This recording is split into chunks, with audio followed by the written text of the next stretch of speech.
All right, here we are on chapter 36, Nationalism and Political Identities in Asia, Africa, and Latin America. And we're on the second heading, which is Africa under colonial domination. So, one of the important things to note about Africa and the Great War is that Africans were a part of it.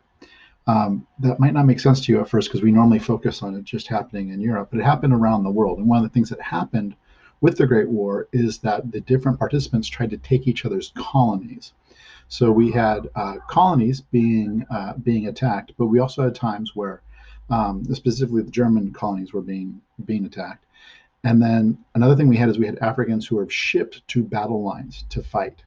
Now, this in some ways is going to be a complete world shift for many of the Africans because they're going to be encouraged to fight white soldiers. So they spent, 2 or 3, depending, maybe longer, depending on which colony they're in, having been dominated by Europeans and have just beat, literally in some cases, just beat into them that the white people were more powerful than they were. And then they're being encouraged to fight them. And then not only are they being encouraged to fight them, but they can see that they're human, that they can be killed. And so what that's going to happen is that as these soldiers are brought back, it is going to really encourage the idea of breaking away. In some cases, like Libya, it is just kind of an extension of, hey, we should rebel against these colonial powers.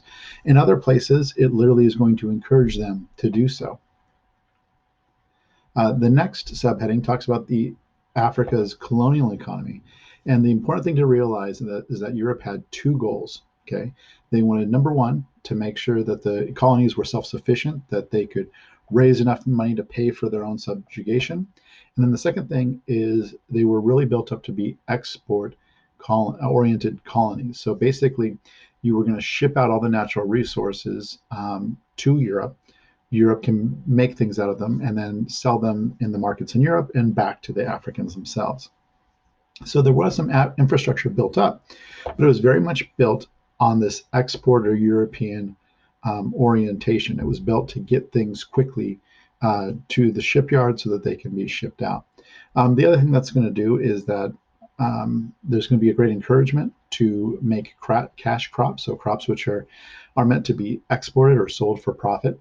And so part of that is going to be the tax system. So again, because remember goal one, they need to make sure that they can the colonies pay for themselves. And so we have a whole host of natural resources that you see there that are going to be coming from Africa. And another thing that's going to happen is in certain areas where there's a lot of white settlers, when a lot of European settlers are moving, then they are given the best farmland, which makes it very difficult again for people to eke out an existence, especially if they're forced into fields which aren't as profitable as the ones that are given to the white settlers. And the other thing to note is, even though at this point slavery is definitely illegal in most parts of the world, it is essentially happening in Africa as well, and they have a long history of slavery, unfortunately. But a lot of this was run by the Europeans in this case. It's not Africans selling Africans; it's Europeans forcing slave labor essentially to happen. The book had a really good quote: "We have stolen his land. Now we must steal his limbs. Compulsory labor is the corollary to our occupation of the country." And then the last subheading for this is this new elite of people which are going to rise up. So what is going to happen is that with these colonies, um, there are going to be opportunities for certain incredibly talented and usually well-connected Africans to take advantage of being colonialized. They're able to go to going to institutions.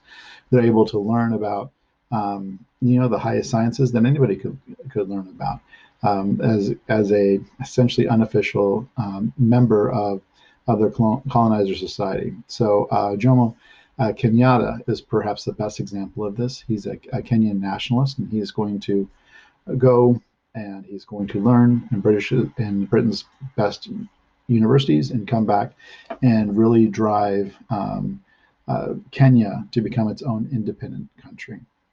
The other thing that's going to happen is that there is going to be a move again by these people to realize that they want to create their own nation states. They don't want to be in a colony. They want to be free and to rule themselves.